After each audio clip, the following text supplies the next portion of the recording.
Sir हमने क्या पढ़ा था, कैरिंग अमाउंट अगर ज्यादा होगी रिकवरेबल अमाउंट से तो इम्पेयरमेंट होगी। कैरिंग अमाउंट है 14739 की, रिकवरेबल अमाउंट है 9800 की। जरा बताएंगे इम्पेयरमेंट कितने का आ रहा है?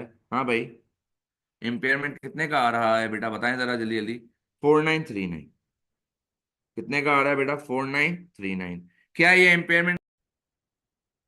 सर हम एंट्री क्या बनाते थे? सर इम्पेयरमेंट लॉस डेबिट, और हम नॉन करंट एसेट की वैल्यू से माइनस करते थे। सर आप कर लें 4939। आपके एसेट की वैल्यू गिर रही है बेटा। आपके एसेट की वैल्यू क्या हो रही है बेटा? आपके एसेट की वैल्यू गिर रही है सर। कितने पे गिर रही है सर?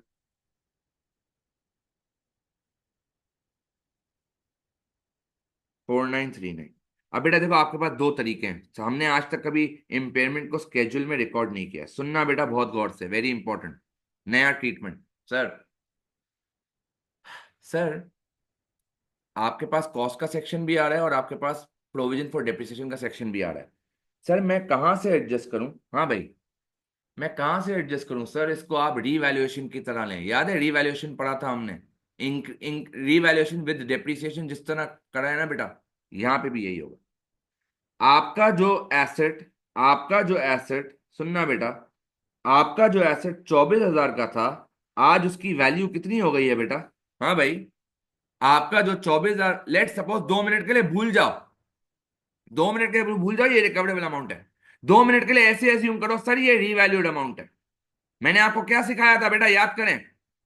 सर इम्पेयरमेंट तो ठीक है, ये 4939 फाइनेंशियल्स जब बनाओगे तो इस तरीके से रिकॉर्ड करोगे और आपका आ जाएगा। लेकिन सर स्केड्यूल में कॉस्ट में अलग वैल्यू आएगी, वो कॉस्ट पे आएगी, और प्रोविजन फॉर डेप्रिसिएशन के सेक्शन में उसके डेप्रिसिएशन की वैल्यू आएगी। आप रीवैल्यूएशन सोचो, जब मैंने आपको रीवैल्यूएशन विद डेप्रिसिएशन पढ़ाया था, याद है क्या पढ़ते थे? डाउनवर्ड रीवैल्यू हो रहा है ना, एक तरह का एसेट की वैल्यू कम हो रही है, तो डाउनवर्ड रीवैल्यू के केस में क्या पढ़ाया था? Sir non current asset credit होगा। सही है सर।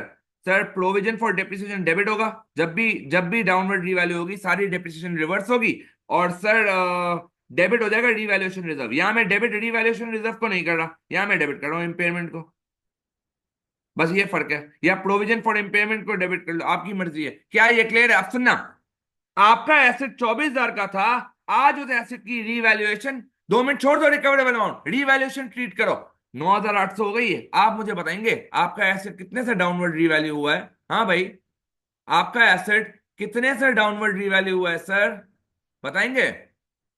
सर सुन ले बेटा, सर 24,000 वाला एसेट अगर 9800 पे पहुंच गया है, यानी आपका एसेट 14,200 से कम हो गया है। क्या ये बात क्लियर होती है हमें? हाँ, याद रखिएगा। सर याद रखिएगा, अगर स्केड्यूल सवाल में आता है, you have to treat impairment as revaluation, और वो हमेशा डाउनवर्ड रीवैल्यू की एंट्री बनाएगा, क्योंकि इम्पेयरमेंट का गेन तो रिकॉर्ड करने की इजाजत ही नहीं है प्रूडेंस कॉन्सेप्ट के तहत। आपको हमेशा डाउनवर्ड रीवैल्यू ही मिलेगा। सर तो मेरे नॉन करंट एसेट को मैं क्रेडिट कर दूं, देखिएगा। सर आप अपने मशीन को कर दें क्रेडिट। कितने से सर? सर 14,200। 14,200 तो आंसर है सर। 24,000 माइनस ये जो बताया है 14,200 आप लोगों ने, 24,000 माइनस 9800। बस रिकवरेबल अमाउंट को रीवैल्यूड अमाउंट समझना है, दैट्स इट। सर 14,200 से आपकी मशीन की वैल्यू गिर रही है। सर हमने पढ़ा है जब भी रिवैल्यूएशन होता था डेप्रिसिएशन रिवर्स होती थी। सर यहाँ पे भी यही होगा। इम्पेयरमेंट में भी जब भी इम्पेयरमेंट होगी डेप्रिसिएशन रिवर्स होगी। सर कितनी है मेरी डेप्रिसिएशन? 9261 बेटा, 9261। सर जरा इन दोनों का डिफरेंस निकालेंगे? हाँ भाई, जरा इन दोनों का डिफरेंस निकालेंगे बेटा, कितना आता है जरा चेक करो। इन दोनों का डिफरेंस कितना आता है सर? हाँ भाई, क्रेडिट साइड पे 14,200 है, डेबिट साइड पे 9261 है। कितना आता है सर? सर 4939 आ रहा है। सर वही तो आपने अभी नीचे इम्पेयरमेंट लॉस भी निकाला है, चेक कर लो। यही तो इम्पेयरमेंट आई है सर, यही तो ब्यूटी है सर इसकी। Impairment loss debit.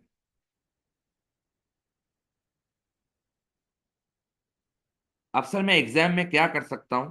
सुन लो बेटा, अब एग्जाम के तरीका सुन लें।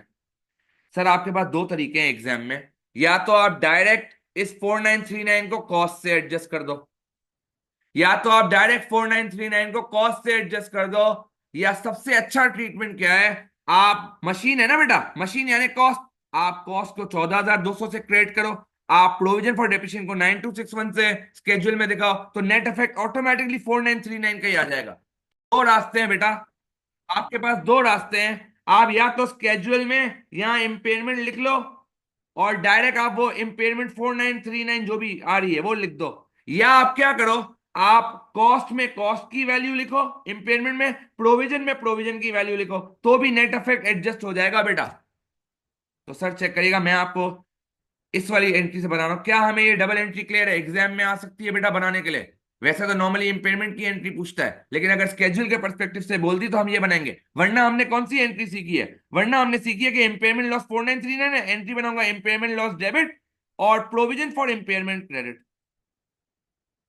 4939 से। सिंपल गोल्डन रूल है, treat it as a downward revaluation of non current asset. अच्छा, तो सर मैं किस तरह स्केड्यूल में एडजस्ट करूंगा? सर मशीन क्रेडिट हो रहा है, सर क्रेडिट का मतलब माइनस, सर माइनस कर दे 14,200 से, लेस इम्पेयरमेंट लॉस। और सर मैं यहां क्या करूं? सर जब आप डेप्रिसिएशन की एंट्री बनाते हैं, आप बनाते हैं income statement debit provision credit, तो प्रोविजन क्रेडिट यानी प्लस होता है, यहां पे प्रोविजन डेबिट हो रहा है सर, माइनस होगा 9261, लेस इम्पेयरमेंट लॉस।